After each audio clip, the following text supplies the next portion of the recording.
Welcome to Weld.com. Been fielding multiple questions about rod manipulation. How do you do certain passes?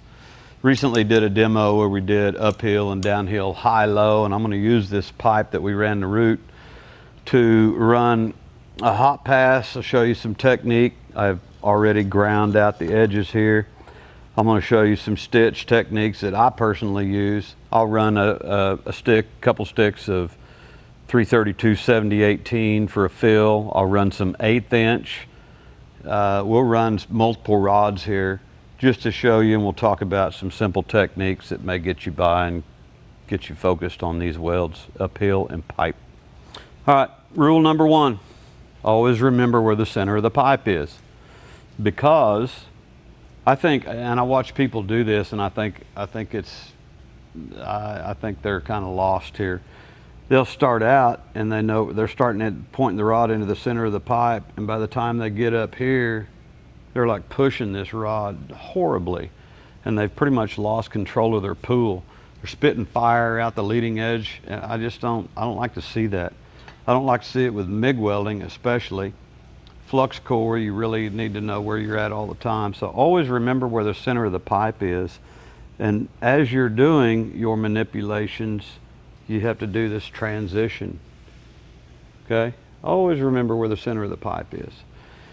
The technique that I'm gonna use is, again, it's just a slight stitch. A whip, people call it a whip. I don't care what you call it, but it's a manipulation where I establish the weld pool, I step out of it so it'll freeze. When I come back in around the weld pool, I wanna be on the leading edge of it, because 60-10 just kinda digs and falls down. So it's like I want to make a series of little stitches going up. The reason for a hot pass is to gouge out impurities, light slag, get into this and add some meat to it so you can put some fill passes in.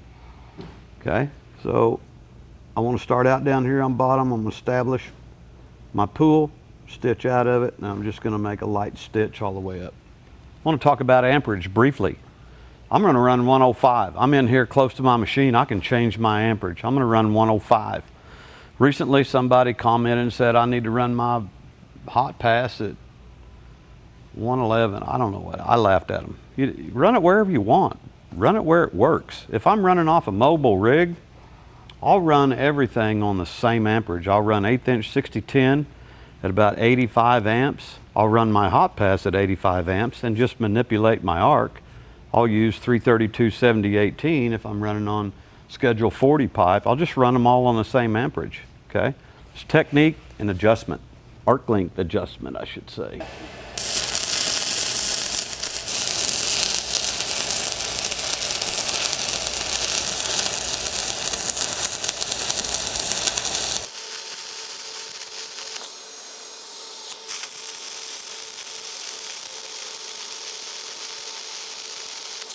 Got a hot pass done with 60-10, 1/8 inch.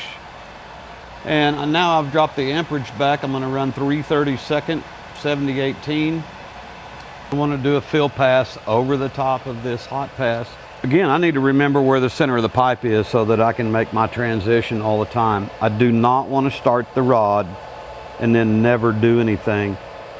I don't want this angle up here. I need to always maintain the center of the rod pointed at the center of the pipe. Can't stress that enough. What we probably want to avoid is doing any kind of a big U motion here.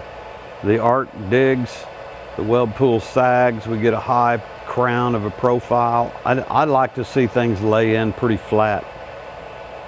What makes sense to me and what works for me is actually just the opposite. I want to tie into the side of the toe of the weld over here, blend into the bevel face, go up slightly into the groove, over, back across straight. To me, that fills, it cleans, or the arc is always on clean metal, and I can maintain this profile in here, like an eyebrow type motion. It's very slight upside down U or flat triangle. I hope that helped. I hope that answered the viewer questions about rod manipulation in different situations. Again, hot pass, we did a little gentle stitch up and down.